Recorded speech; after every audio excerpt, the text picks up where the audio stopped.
Phoenix here ahead of the Champions League semi-finals. What we're doing today is we're going to be determining which is the best club by pitting the players head-to-head in a fatal four-way matchup in each of the position categories.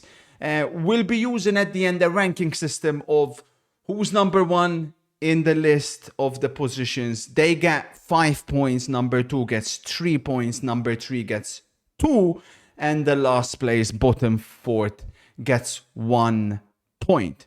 And without further ado, we'll jump straight into it. So as you can see, we've got all the positions here, and we're going to be pitting the players against each other and ranking them 1 to 4.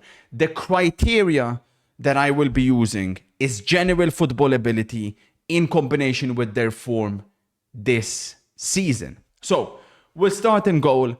Sommer, Szczesny, Raya, Donnarumma. We have a clear winner here. That is obvious. Donnarumma clears the other 3. I've got Sommer 2, Szczesny 3, and little tiny Raya at number 4. Yeah, size matters. Size matters, Hobbit. It's the Champions League semi-finals. It matters. Barca fans will claim, but Szczesny should be ahead of Sommer. No, Sommer has been consistent, ever reliable. Szczesny's literally been called in action after he retired. He's there smoking cigars. You cannot go higher than number 3. That is the accurate list. At right back, we have probably one of the most stacked categories. Hakimi, Koundé, Pavard, Timber. Of course, Inter play a bit of a different formation, so we'll have to make some adjustments. I'm a big fan of all of these 4 players. But if we're ranking these, unfortunately, we have, I think, a clear number 4 in Pavard. Timber ahead of Koundé for me. Yeah, Barca fans, I'm sorry. Timber, dominant. Probably the most complete. But I can't put Timber ahead of Hakimi. I just can't. When you talk right backs, Hakimi at the moment is the best in the world. Going forward, unbelievable compared to the other 3. Just a clear different level. The other 3 more, of course, center backs. And that's where he destroys them. Defensively, sure, maybe the others definitely edge him. But again, for the importance as well to their team, Hakimi has to go number 1. Dominant, up and down. No debates either. I can't see any arguments about that. First centre back, Kubarsi, Saliba, Marquinhos, and Acerbi. Marquinhos full. He at the moment is looking like PSG's weak link. I think he's getting a bit overhated, but you cannot deny when comparing him with the other 3 at the moment, he has to go 4th. I'm sorry, he just has to. Then you've got Acerbi, Kubarsi, Saliba. I think Saliba has to go number 1. Even though there's been a couple of mistakes. But, you know, Barca fans have the audacity to put Kubarsi in head-to-heads with Bastoni. I'm not even so sure he's better than Acerbi at the moment. Obviously, it's a matchup between a youngster and an experienced veteran. I'll just give the edge to Kubarsi. But again, if we're talking Champions League semi-final, the pressure. Acerbi's been there before. Kubarsi hasn't played the Champions League semi-final, huh? I'll give you this one, Barca fans. I'll give you this one. The other centre-back, Kivior, Inigo, Pacho, Bastoni. Well, probably the most clear-cut winner that we have here. Bastoni goes numero 1. Kivior, with respect, has to go number 4. He's been looking okay, but again, there's levels to this game. Pacho, I'm a big fan of his. But Inigo has been Barcelona's best centre-back, in my opinion, this season. I'm going to go with Inigo just ahead of Pacho. There'll be some Barca fans wanting Inigo to go ahead of Bastoni. You stay in your lane. There are levels to this game. Alessandro, dominant, going up He can do what the other centre-backs cannot even talk to Bastoni with what he can do with the ball at his feet, overlapping, crossing the ball, pinging long passes. Inigo, though, I do admire his importance to this Barcelona system. He seems to have adapted the best under this Hansi Flick high line, and he's definitely the leader in that back line. So with that, I put him just ahead of Pacho. Left back. A stacked category again. Skelly, Balde, Nuno, DiMarco. It may be disrespectful, but DiMarco's fourth. DiMarco's fourth. As an Inter fan, I've told you time and time again, he's overrated. I am putting an 18-year-old ahead of DiMarco. Luis Skelly, what he done at the Bernabeu, what he's been doing in the past 3 months, I don't even think his best position is a left back, but he's been absolutely sensational. I can't put him higher than number 3. DiMarco is a liability. He should not even be starting for Inter against Yamal, otherwise we're in big, big trouble. Then comes the direct matchup between Nuno Mendes and Balde. This is tough, This is tough because I gotta go Balde. He's looking like he's gonna be fit. I gotta go Balde. As close as it is between the two, you could say Nuno Mendes is maybe a better all-rounder, but Balde going forward is an absolute cheat code, and he's improved so much defensively and physically. I just like Balde a little bit more, so I put him number 1. Defensive midfielder, Çalhanoğlu, She Said No, Vitinha, Frankie de Jong.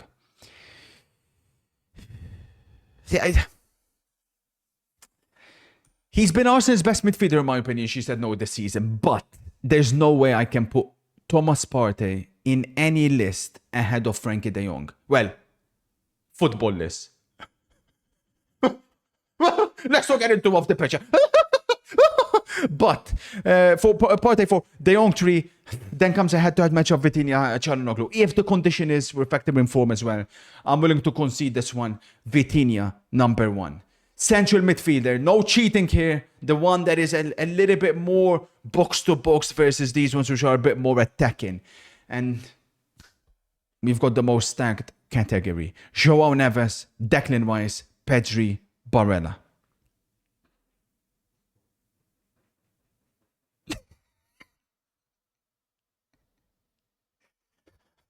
You think he's going first, Arsenal fans? Post. He's fourth.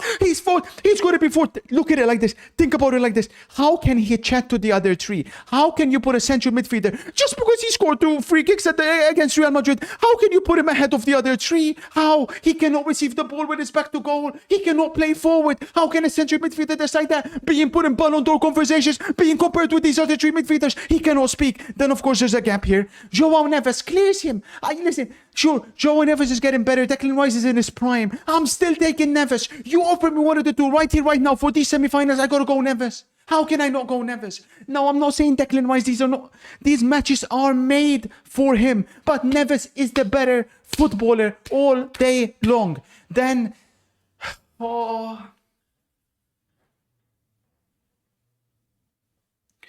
Pedri, Barella.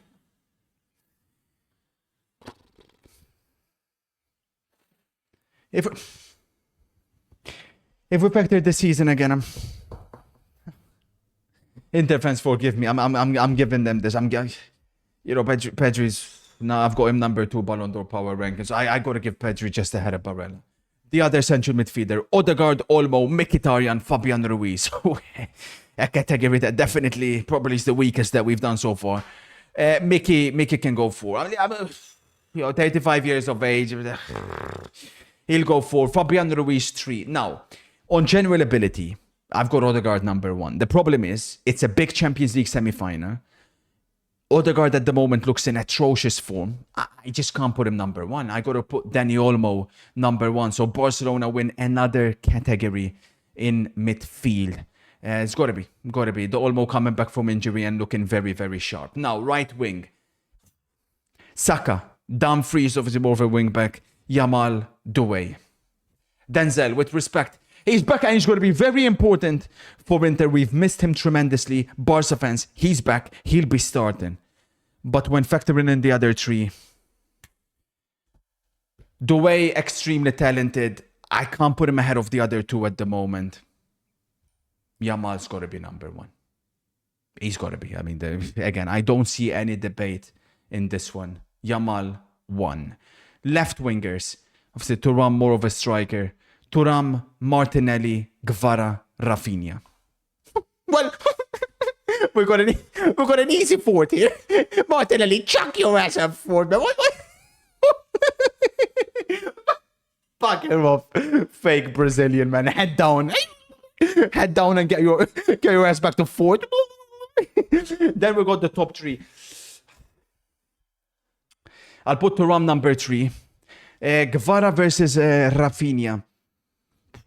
Again, if we're talking C's, I'm sorry, Barca win another one. That's 4 in a row. You got on genuine ability, I've got Guevara ahead of Rafinha, but the season he's having, number 1 in the Ballon d'Or power ranking, means he's got to go number 1 ahead of this semi-final.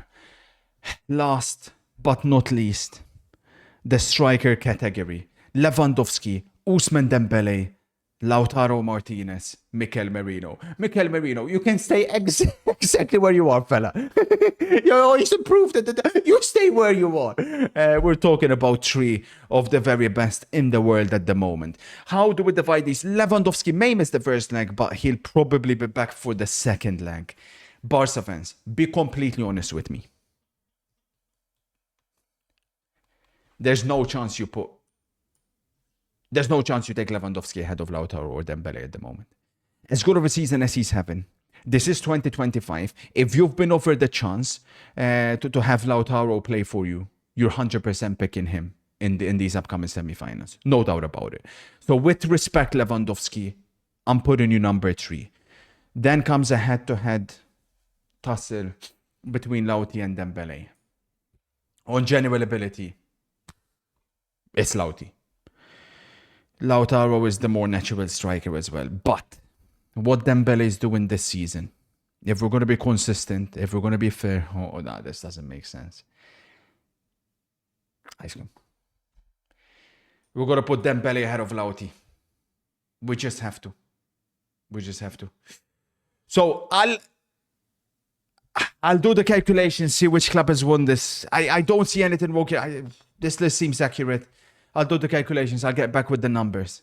Okay, so again, disclaimer. The spoiler isn't the best at math. He's not the best with numbers necessarily. There could be an error, but you're going to trust me on this. At number 4, we got Arsenal on 22 points.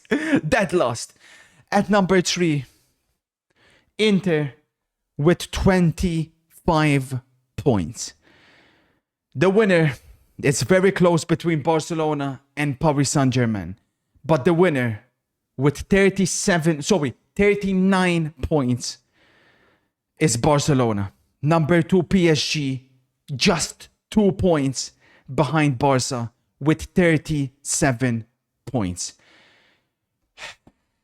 Whether you debate what, I don't see any mistakes I have made in this entire list. I triple dare you. Pick one mistake. Tell me one I got wrong. Just a single one I got wrong. I don't see anything. There's no debates whatsoever. This is a completely accurate list. And of course, it had to be, considering it's done by Robin Hood himself. I absolutely cannot wait for the Champions League semi-finals. Arsenal, Inter, do not worry. Thankfully, the semi-finals will be played on the pitch, not on paper.